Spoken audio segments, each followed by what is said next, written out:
வச்சுக்கோங்க. இதுக்கப்புறம் பாத்தீங்கன்னா நீங்க மறக்காம கோயம்புத்தூர் போகும்போது 20,000 ரூபாய் பேமெண்ட் ஆன்லைன் மோட்ல நீங்க பே பண்ணணும் அப்படிங்கறத சொல்லியிருக்காங்க. சரிங்களா? 20,000 ரூபாய் அமௌண்ட் நீங்க கண்டிப்பா பே பண்ணிருக்கணும். அந்த 20,000 ரூபாய் அமௌண்ட் அண்ட் பிளஸ் உங்களோட ஒரிஜினல்ஸ் சர்டிபிகேட் வெரிஃபிகேஷன்ஸ் எல்லாமே எடுத்துட்டு நீங்க கோயம்புத்தூர் போற மாதிரி இருக்கும். நீங்க அங்க ப்ராசஸ் பண்ற மாதிரி இருக்கும். அது மட்டும் இல்லாம இந்த 20,000 ரூபாய் நீங்க பணம் கட்டிட்டா நான் என்ன சார் பண்றது அப்படிங்கிற மாதிரி ஒரு டவுட் உங்களுக்கு இருக்கலாம். அது என்ன பண்ணுவீங்க அப்படின்னு சொல்லி பாத்தீங்கன்னா, உங்களுக்கு எந்த காலேஜ்ல சீட் கிடைக்குதோ அது கன்ஃபர்மேஷன்ஸ் பண்ணிடுறீங்களா, அந்த காலேஜ்ல இருந்து டிஎன்ஏயு என்ன பண்ணுவாங்கன்னா, நீங்க கிடைச்ச காலேஜ் அக்செப்ட் பண்ணிக்கிறேன் அப்படிங்கிற மாதிரி இருக்குது, இல்ல அப்வேர்டு கொடுக்குறேன் அப்படிங்கிற மாதிரி தான் அந்த ப்ராசஸ் எல்லாம் இருக்கும். அது உங்களுக்கு போக போக நான் உங்களுக்கு டீட்டெயிலா எக்ஸ்பிளைன் பண்றேன். இப்படி ப்ராசஸ் இருக்கிறப்போ நீங்க என்ன பண்ணணும், அந்த 20,000 ரூபாய் பணத்தையும் அந்த சர்டிபிகேட் வெரிஃபிகேஷன் கம்ப்ளீட் பண்ணிட்டு காலேஜ் எனக்கு அக்செப்ட் பண்ணிக்கிறேன் அப்படின்னு சொல்லிட்டு ஒரு காலேஜ் நீங்க கிடைச்ச காலேஜ் கன்ஃபர்மேஷன்ஸ் பண்ணிடுறீங்களா, அந்த கன்ஃபர்மேஷன்ஸ் பண்ண காலேஜுக்கு உங்களோட சர்டிபிகேட்ஸையும் பிளஸ் உங்களோட அந்த 20,000 ரூபாய் பணம் கட்டினீங்க பாத்தீங்களா, அதை டைரக்டா அந்த மேனேஜ்மெண்ட்டுக்கு அனுப்பி விட்டுருவாங்க. ஓகேங்களா? ஒரி பண்ணிக்கவே வேண்டாம். இல்ல நான் எனக்கு காலேஜ் பிடிக்கல, நான் காலேஜ் டிக்ளைன் பண்ணிக்கிறேன் அப்படின்னு சொன்னீங்க அப்படின்னா என்ன பண்ணணும், அந்த காலேஜ்ல டிஎன்ஏயுல போயிட்டு நீங்க கோயம்புத்தூர்ல நேரா தான் போய் ப்ராசஸ் பண்ணணும். நீங்க தெளிவா சொல்லிடணும் என்ன ரீசன் அப்படிங்கறது எல்லாமே டீட்டெயிலா சொல்லிட்டு நீங்க அமௌண்ட்டை ரீஃபண்ட் பண்ணிக்கலாம். அதுவும் எப்ப ரீஃபண்ட் பண்ணிக்கலாம் சொல்லி பாத்தீங்கன்னா, நீங்க ஒரு செமஸ்டர் காலேஜ் போயிட்டு உங்களுக்கு ஒரு காலேஜ் பிடிக்காம அந்த காலேஜ்ல போய் சேர்ந்துட்டு அந்த காலேஜ்ல உட்காந்து ஒரு செமஸ்டர் அட்டன் பண்ணிட்டீங்கன்னா ரீஃபண்ட் தர மாட்டாங்க. அந்த 1 இயருக்கு முன்னாடி அந்த ஒரு செமஸ்டர் அட்டன் பண்றதுக்கு முன்னாடியே அந்த ப்ராசஸ் எல்லாமே எனக்கு இந்த காலேஜ் வேண்டாம்னாலுமே நீங்க டேரக்டா கோயம்புத்தூர்ல போயிட்டு டீட்டெயிலா எக்ஸ்பிளைன் பண்ணிட்டு உங்களோட அமௌண்ட்டை ரீஃபண்ட் பண்ணிக்கலாம். அதுக்கான ஆப்பர்ச்சுனிட்டி இருக்கு. 20,000 அமௌண்ட் ரீஃபண்ட் பண்ண முடியும். ஓகேங்களா? அடுத்தது பாத்தீங்கன்னா செகண்ட் பேஸ் யாருக்கு நடக்குது? ஃபர்ஸ்ட் 7.5 ஸ்டூடண்ட்ஸ்க்கு தான் ஃபர்ஸ்ட் சர்டிபிகேட் வெரிஃபிகேஷன் நடக்குது. செகண்ட் பேஸ் 1ஆம் தேதி அடுத்த மாசம் 1ஆம் தேதி நடக்குது. ஓகேங்களா? அதுக்கப்புறம் அடுத்தது பாத்தீங்கன்னா செகண்ட் பேஸ்லயே பாத்தீங்கன்னா ஜெனரல் ரவுண்ட் ஸ்டூடண்ட்ஸ்க்கு எப்போ 4ஆம் தேதியில இருந்து 8ஆம் தேதி வரைக்கும். ஓகேங்களா? இது எல்லாமே சர்டிபிகேட் வெரிஃபிகேஷன்ஸ் நடக்கும்.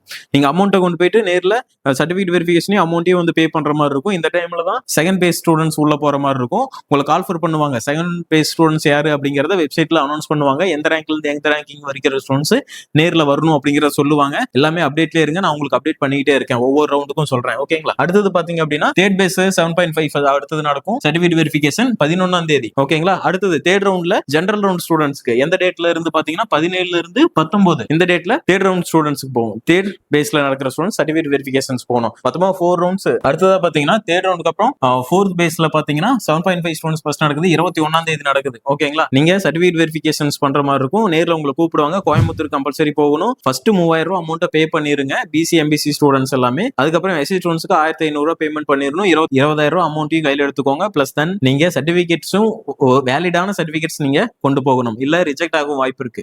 அதுக்கப்புறம் பாத்தீங்கன்னா ஃபோர்த் பேஸ்ல பாத்தீங்கன்னா ஜெனரல் ரவுண்ட் ஸ்டூடண்ட்ஸ் நடக்கும். 24ஆம் தேதியில இருந்து 27ஆம் தேதி வரைக்கும் இது நடக்குங்க. அதுக்கப்புறம் பாத்தீங்கன்னா இது ஒரு முக்கியமான விஷயம். இன்னொரு விஷயம் ஒண்ணு இருக்கு. இதெல்லாமே நம்ம கவுன்சிலிங் ப்ராசஸ் இங்க வரைக்கும் நடந்துரும். இதுக்கப்புறமும் கவுன்சிலிங் ப்ராசஸ் நடக்கும். அது என்னன்னு சொல்லி பாத்தீங்கன்னா சப்ளிமெண்டரி கவுன்சிலிங்கான அப்ளிகேஷன்ஸ் போர்ட்டல் ஓபன் ஆகும். அது ஒன்னும் அனௌன்ஸ்மெண்ட் பண்ணல. அனௌன்ஸ்மெண்ட் பண்ணுவாங்க. சர்டிபிகேட் இந்த சப்ளிமெண்டரி கவுன்சிலிங் அப்படின்னா என்னன்னு சொல்லி பாத்தீங்கன்னா, இது வரைக்கும் ஸ்டூடெண்ட்ஸ் யாரும் அப்ளிகேஷன்ஸ் போடாம இருக்கீங்க அப்படின்னா, டிஎன்ஏக்கு 2026ல அப்ளிகேஷன்ஸ் போடாம இருக்கீங்க அப்படின்னா உங்களுக்கு இன்னொரு ஆப்பர்ச்சுனிட்டி. கண்டிப்பா அப்ளிகேஷன்ஸ் போட்டுருக்கணும். கவர்மெண்ட் காலேஜ்ல சேரணும்னா சரி, இல்ல பிரைவேட்ல சேரணும்னாலும் கண்டிப்பா அப்ளிகேஷன்ஸ் போட்டுருக்கணும். இதுல உங்களுக்கு இன்னொரு ஆப்பர்ச்சுனிட்டி சப்ளிமெண்டரி ஓபன் ஆகும். அந்த டைம்ல நீங்க அப்ளிகேஷன்ஸ் போட்டுக்கோங்க. போட்டுக்கிட்டீங்கன்னா நீங்க எந்த ஒரு பிரைவேட் காலேஜ்னாலும் போய் ஜாயின் பண்ணிக்கலாம்.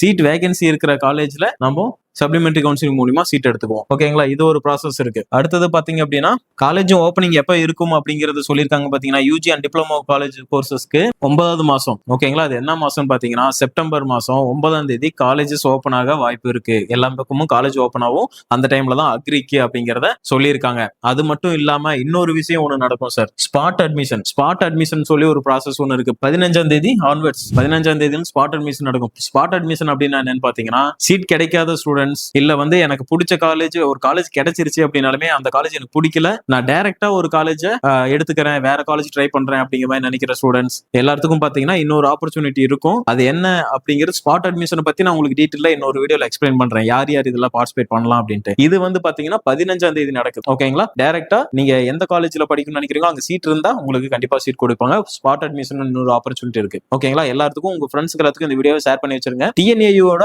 அப்டேட்ஸ் எல்லாமே தெரிஞ்சுக்கணும்னா நான் மறக்காம சப்ஸ்கிரைப் பண்ணி ஃபாலோ பண்ணிக்கோங்க. உங்களுக்கு எல்லா விதமான கைடன்ஸ் நான் கொடுத்துக்கிட்டே இருப்பேன். தேங்க்யூ ஃபார் வாட்சிங்.